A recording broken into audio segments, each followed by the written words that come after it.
hästi, siis ma alustan selles mõttes algusest, et joogateraapia, millega mina tegelen ja mida mina olen õppinud, põhineb klassikalisel joogal. Klassikaline jooga on see, mis sai alguse üle 2000 aasta tagasi, on kirja pandud filosoofiaga joogasuutrates ehk need on need põhimõtted ja see kõige olulisem põhimõte, mis seal on ja mida mulle muide ka üks joogateraapia klient ütles, mis teda on väga palju aidanud, ta on minu arust käinud 2 korda, on põhimõte, et ära ole vägivaldne iseenda ega teiste suhtes. Nii füüsiline kui vaimne? Jah. Eelkõige iseenda suhtes, ehk see, mis sa enne rääkisid, see eluterve isekus, kuhu mina olen ka jõudnud peale seda, kui ma siin meeletut moodi tööd rabasin ja ikkagi korraliku läbipõlemise äärel olin, et me igaüks peame olema teatud mõttes, heas mõttes isekad, mitte egoistid, need on 2 erinevat asja. Aga siis see joogateraapia põhinebki sellele, et sellega ei tehta mitte kellelegi liiga, mitte kunagi ei tehta haiget ja see areng läbi selle joogateraapia käib lihtsate harjutustega. Seal on nii füüsilised harjutused, mis on sarnased joogaharjutustele, aga nad on modifitseeritud vastavalt sellele inimesele, kes sinu juurde tuleb. Ehk et nad on personaalne kava konkreetselt sellele inimesele koha peal, täpselt tema vaimse või füüsilise arengu tarbeks. Ja me oleme kõik hästi palju kuulnud seda, et selleks, et su vaim oleks terve, pead sa piisavalt liikuma. Üks ole on ju. Ja seal on need 2 asja koos.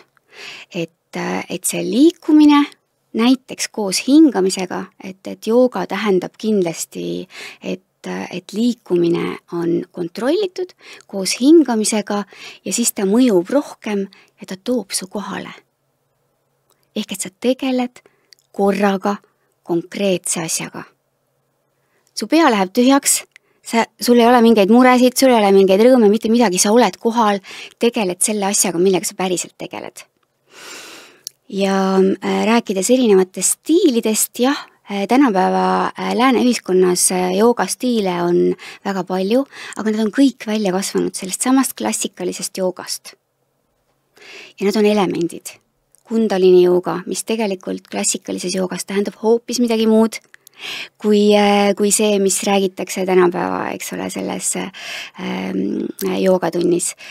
Hatha jooga, kriia hatha jooga, siis on ashtanga jooga, mis on nagu eriti jõuline, on nagu sellistele inimestele, kes tahavad nagu väga suuri lihaseid, väga suurt painduvust, aga tegelikult sisaldab see üks ja sama klassikaline jooga kõiki neid elemente, aga piisaval määral ja see tähendab seda, et see areng on samm-sammuline, aga kogu aeg pidevalt jätkuv.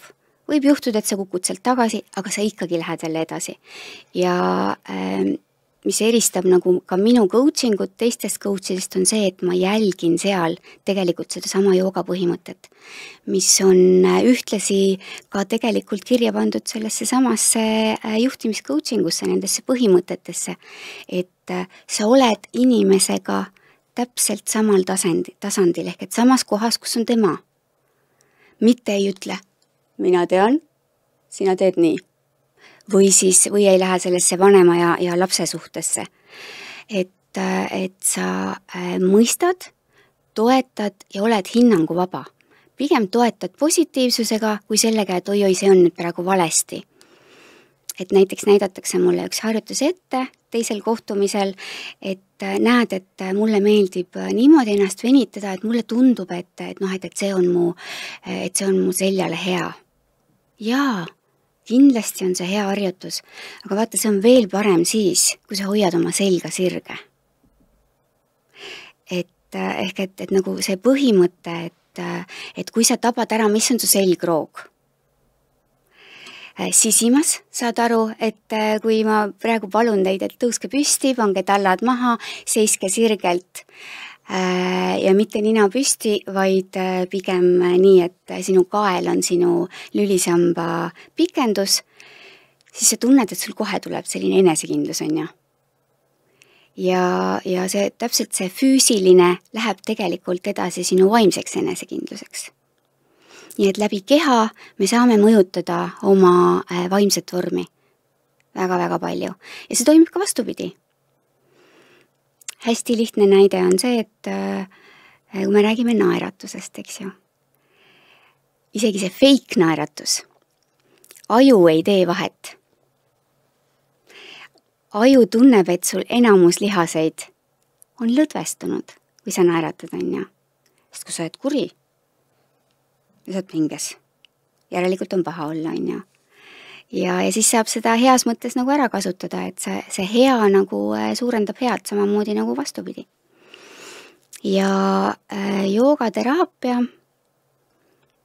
sobib siis nendele inimestele, nad ei pea olema varem joogaga tuttavad, üldse mitte. Enamik, kes minu juurde on tulnud, ei ole varem enne seda üleüldse nagu joogasse uskundki, et üks osa nendest ütleb, et ma olen kõiki asju proovinud, aga ma mõtlesin, hea küll, ma proovin siis selle ka järgi. Et noh, et ega võib-olla üks osa nendest, nad ei arvagi sellest suurt midagi. No ma tulen vaatan, no mida sa teed seal minuga. Ei, mina ei tee midagi, sina teed ise. Et mina lihtsalt kõigepealt saan teada, kes sa oled, mis sa tahad ja millest sa tahad paremaks saada. Kas sul on uni halb? Kas sul on need purjusaahvid peas, keda on skorpion nõelanud? Kujutate ette? No, võib-olla olete seda seisundit enda puhul ka teinekord. Purjusaahvid on monkey mind või? See on veel hullem. Vaata, joogas öeldakse purjusahv, keda on salvanud skorpion. Et stressis inimese aju näeb selline välja. Kujutate ette, kui jõudne see on, jah? Purjusahv möllab sul sinna, ta on salvataga saanud mingi mürgiga. Ja see siis koos nende liigutustega, koos hingamisega, seal on võimalus veel helid juurde tuua, erinevad niisugused kellad, aga see on siis juba edasi, mul ei ole mõtet inimesi ehmatada. Et kõik mõtlevad, et no mis see jooga on? Noh, istuvad, ümisevad ja ei söö midagi. On ja? Ei ole. See on tegelikult kohandatud ikkagi konkreetsele inimesele, kes tuleb, aga need on need elemendid.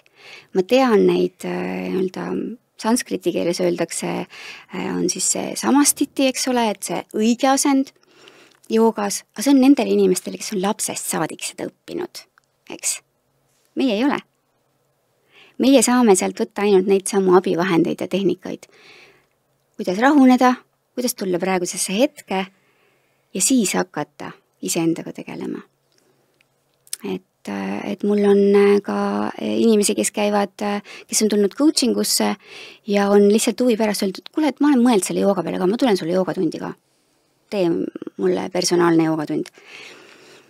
Ja nad on ära käinud ja meie hilisemad ka coachingu seansid tegelikult algavad nii, et ma ütlen, et teeme nüüd niimoodi, et me teeme, eks ole, siin paar praktikat alguses ja siis lähme edasi, et ma näen juba, kui inimene tuleb uksest sisse, kui laiali ta on tegelikult.